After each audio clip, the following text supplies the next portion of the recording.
یہ ابھی جامع مسجد صدیق اکبر کے دروازے پر شاہ احمد پیرزادہ اور ان کے ساتھ 16 سال کا بچہ حافظ ابوبکر، وہ دونوں مسجد کے دروازے کے سامنے دکان، اس میں جائے نماز، خوشبو، تسبیح، وہ جو خوشبو بیچتا تھا عالم دین، ایک لمحے میں نیچے اترا اور دونوں کے سروں پہ گولیاں مار دی۔ اس سے پہلے حافظ انس معاویہ یونیورسٹی روڈ پر، آپ کو تو 40 سال ہو گئے، یہ جو گلی میں، کونے میں، محلے میں، مسجد میں، اعتکاف میں، محراب میں، راستوں میں، جگہ جگہ داڑھیوں والے، ٹوپیوں والے، علماء، طلباء، تاجر، وکیل، تبلیغی جماعت والے، یہ سارے مارے جاتے ہیں۔ کبھی سوچا انہوں نے کیا جرم کیا ہے جو ان کو قتل کیا جا رہا ہے؟ سی ٹی ڈی کراچی کے ڈی آئی جی غلام اصفر مہیسر کا کہنا ہے زینبیون کے دہشت گرد تھے، ہم نے کراچی میں 32 ٹارگیٹڈ انٹیلیجنس بیس آپریشن کیے اور زینبیون کے ٹیرر گرفتار کیے۔ یہ ٹیررسٹ وہ ہے جو ایران سے تربیت لے کر آئے، پہلے پاکستان سے ریکروٹ کر کے فیس بک پر پیجز بنا کر، پیمرا کے سابق چیئرمین کا آج پر ویلاگ آیا تفصیلی، اس نے کہا جی یہ ایران جاتے ہیں زیارات کے نام پر پھر غائب ہو جاتے ہیں۔ وفاقی وزیر سردار یوسف کا بیان ہے 40,000 لوگ جو زیارات کے نام پر ایران گئے لاپتہ ہو گئے، ہمیں نہیں معلوم وہ کہاں ہیں۔ اگر ٹی ٹی پی کے دہشت گرد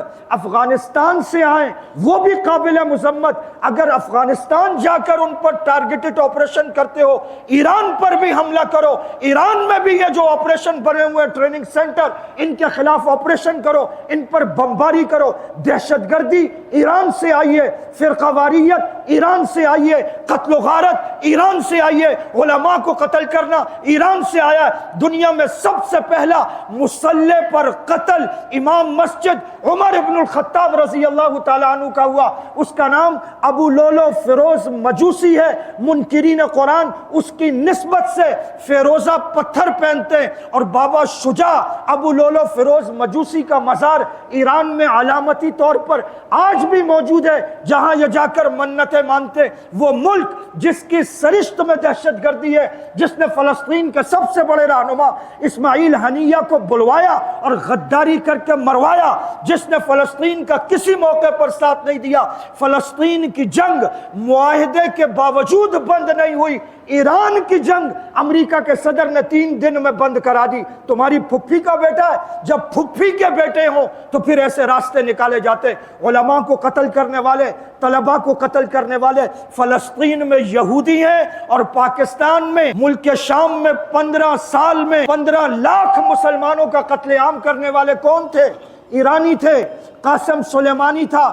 زینبیون، فاطمیون، حیدریون، حزب اللہ، پوری دنیا سے یہ صحابہ کے گستاخ اور منکرین قرآن اکٹھے ہوئے اور انہوں نے وہاں دہشت گردی کی۔ امریکہ تھا عراق میں، امریکہ اور ایران کہتے ہیں دشمن ہیں، اگر دشمن ہے تو پورا عراق ایران کے حوالے کر کے کیوں گیا امریکہ؟ وقت آ گیا ہے کہ ہم سب کھل کر کہیں کہ ایران دہشت گرد ہے اور وہاں سے قاتل آتے ہیں، اور ہماری پوری انٹیلیجنس ایجنسیاں، C I D, C T D, intelligence ادارے سب بتا رہے ہیں کہ ایران سے قاتل آتے ہیں۔ یہ باب الاسلام میں فائرنگ کرنے والے، یہ اعتکاف پہ فائرنگ کرنے والے، یہ علماء کو قتل کرنے والے، یہ گلی کوچوں میں دیندار، تاجر، ڈاکٹر، وکیلوں کو مارنے والے، یہ اچھے لکھاری، مصنف اور خطیب اور کالم نگاروں کو مارنے والے، یہ سارے کے سارے وہی ہیں جن کی گز گز بھر لمبی زبانیں صحابہ پر لمبی ہیں، جو ابو بکر و عمر کے نہیں، جو عثمان و علی کے نہیں، جو امہات المومنین کے نہیں، جو قرآن کے نہیں، جن کی اذان الگ، جن کی نماز الگ، جن کا کلمہ الگ، جن کا دین الگ، جن کا مذہب الگ، جن کے روزے کا وقت الگ، جو شہادت کو مصیبت سمجھ کر سر پہ مٹی ڈالتے ہیں، 2 ہتھڑ مارتے ہیں، گریبان پھاڑتے ہیں، وہ مسلمانوں کا حصہ نہیں ہے، امت کا حصہ نہیں ہے۔ یہ وہ بدترین ملک ہے جو تسلسل سے پاکستان میں دہشت گردی کرتا چلا آ رہا ہے۔ جس طرح افغانستان میں ٹارگیٹڈ آپریشن کیے، ہمارا مطالبہ ہے ایران میں گھس کر مارو۔ بی ایل اے کے پیچھے یہ، کلبھوشن کے پیچھے یہ، لیاری گینگ وار کے پیچھے ایران، پورے پاکستان میں علماء، طلباء، مدارس اور دینداروں کا قتل عام کرنے والا ایران۔ اگر دل میں تقوی ہوگا تو پھر اللہ سے ڈرے گا۔